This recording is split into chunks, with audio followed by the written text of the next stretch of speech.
Let me ask you something. If everything went wrong right now, no warnings, no alert, no second chances, would you actually know what to do or would you freeze? Because here's a truth that most people don't want to hear. Most people don't fail in emergencies because they're weak. They fail because their brain betrays them. Panic, denial, confusion, and the biggest one of all, they never had a plan to begin with. And by the time they realize it, it's already too late. In this video, I'm going to break down exactly why people fail, why it matters, giving real examples, real psychology, and what you need to do right now to make sure you and your family do not become another statistic. Because in real emergencies, there are two types of people: people who act, and then those who react. And trust me, you don't want to be the second one.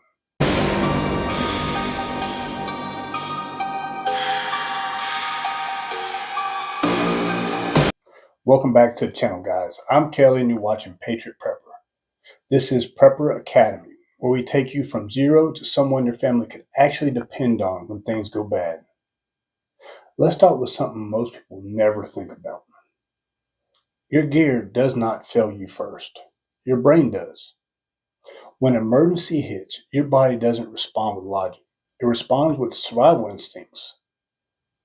And those instincts, well, they're not always helpful in modern situations. You heard of the fight or flight, right? But what most people don't realize, there's actually a third response. There's fight, flight, or freeze. And guess which one happens most? Freeze. People lock up. They hesitate. They wait. They're looking around like, is this really happening? And then they hesitate, even if it's just for a few seconds. That could cost you everything. Imagine you're standing in the store with your family. You hear the loud bang. Most people, they don't move. They look around. They try to understand what's happening. They hesitate. But for a person who's trained, they're already moving. They're grabbing their family, they're getting low, and they're already heading to an exit. That's the difference. That's not strength. That's preparation meeting reality. Now let's talk about panic. Because panic is what turns a bad situation into a deadly one. Panic shuts down your ability to think clearly. Your heart rate spikes, your breathing gets shallow, your vision narrows. You get what's called tunnel vision. And when that happens, you miss exits, you miss threats, and you miss opportunities to survive. Think about people during hurricanes. They wait for the last minute. Stores get wiped out. Gas stations are empty. Now panic sets in. People start making terrible decisions. They drive into dangerous conditions, right? Fighting over supplies, leaving too late. Not because they're dumb, but now because they're overwhelmed. Panic don't just make you scared, it makes you stupid. And in real emergencies, that's deadly. So how do you fix that? You don't eliminate fear. You train through it.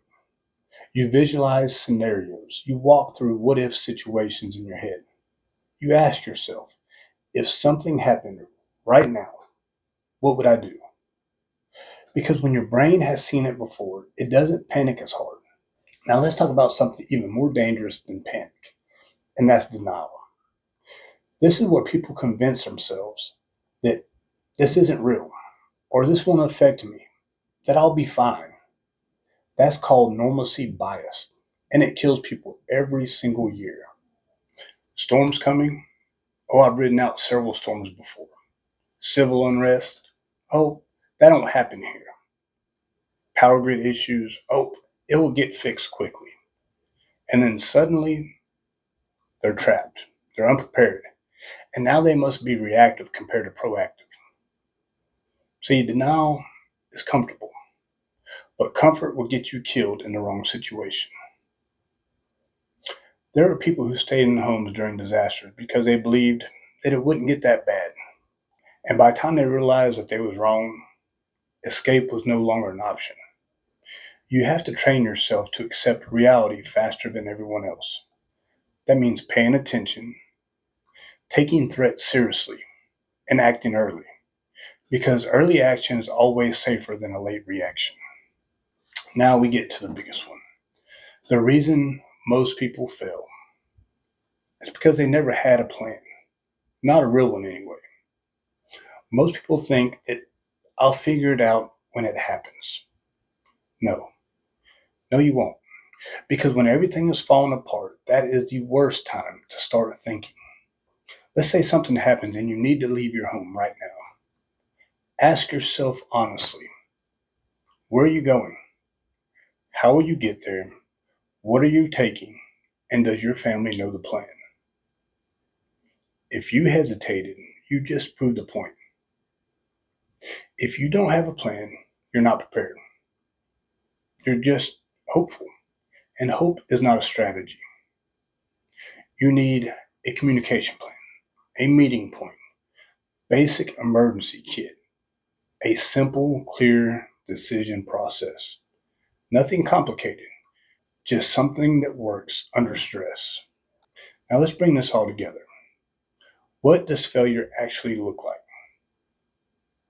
It looks like standing still when you should be moving, waiting when you should be acting, and guessing when you should already know. It looks like confusion, chaos, hesitation. And here's the part no one likes to talk about. In real emergencies, failure doesn't always give you a second chance. There are people who didn't make it, not because they couldn't survive, but because they didn't act fast enough. They didn't think clearly enough. They didn't prepare ahead of time. So, how do you make sure that that's not you? It comes down to three things: awareness, pay attention to your surroundings; preparation, have a plan, even a simple one; and then repetition, think through scenarios before they happen. All right, so now you understand the problem: panic, denial, no plan. That's what gets people hurt, or worse. But now the real question is, how do you make sure that's not you? Because knowing the problem doesn't fix it, right? Training does. And I'm going to break this down in a very simple way, realistic, and something that you can actually start doing today. Let's start with awareness. Not gear, not weapons, not bags, awareness. Because if you don't see the problem coming, you're already behind it. Most people walk around completely disconnected from what's actually happening around them. Head down, they're on their phone, they're not paying attention. They're not thinking about exits, they're not watching people. They're not noticing change in behavioral environments. That, my friends, is a definition of a soft target. So next time when you walk into the store, don't just grab what you need. Pause for a second. Ask yourself, where are my exits? What looks out of place? And where would I go if something bad happened right now? That right there, that's awareness. And the more that you do it, the more automatic it becomes.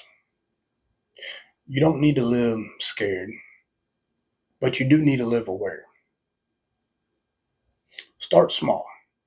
When you park your vehicle, look around before you get out. When you walk into a building, locate the exits. When you're in public, keep your heads up, not buried in your phone. This isn't paranoia, this is control. Now, let's talk about preparation. And I don't mean buying a bunch of gear and calling it a day. I mean actually having a plan that works when your brain is under stress. Because remember, when panic hits, your brain goes into survival mode. That means you forget things, you get tunnel vision, you make rush decisions. So your plan needs to be simple enough to follow under pressure. If something happens and you're with your family, do they know what to do? Or are they going to be looking at you and say, what now? If your family does not know the plan, you don't have one. Now, I'm not saying this, you don't need a 50-page document. You need a clear, repeatable system. Start with communication plan, right? If phones go down, what's the backup? Who do you contact first? Do you have a designated out the area contact? And then have a meeting points, right? Have one near your home, one outside your neighborhood, maybe one further away if needed, because separation happens fast in chaos.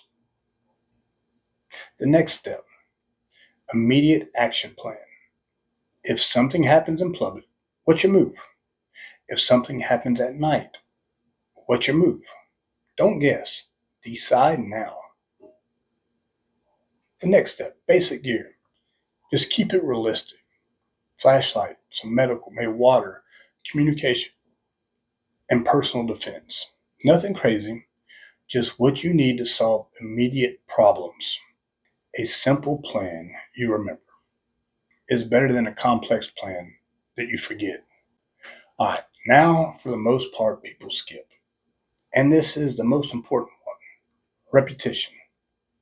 Because here's the truth, you don't build confidence by watching videos, you build it by doing.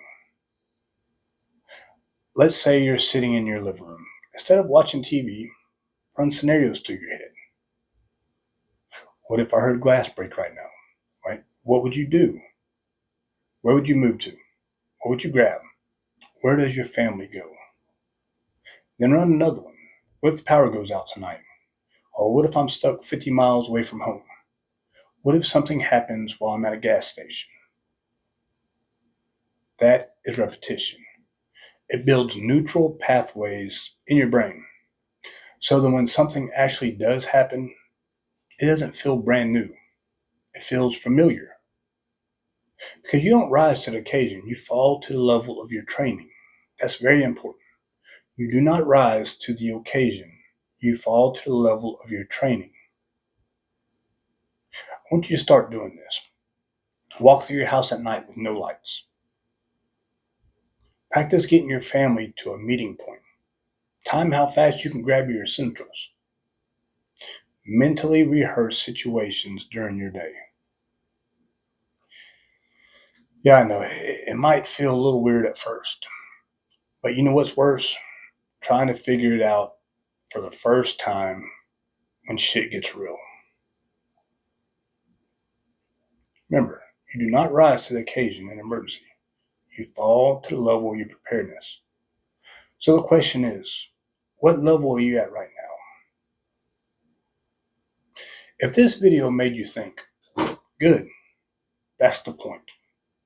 Because awareness is a first step in survival. This is the Prepper Academy Lesson 3. And if you haven't watched the previous lessons, go back and start there because each one builds on the last. And if you're serious about becoming someone that your family could actually depend on, stick with me because we're just getting started. Let me leave you with this. Emergencies does not create heroes. They reveal them. The person who stays calm, the person who moves with purpose, the person who protects their family. That's not luck. That's preparation.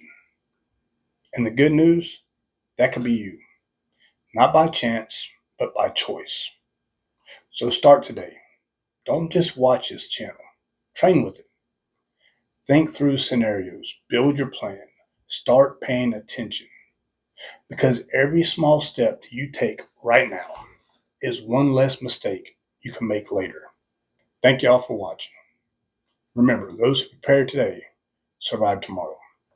Patriot Prepper out.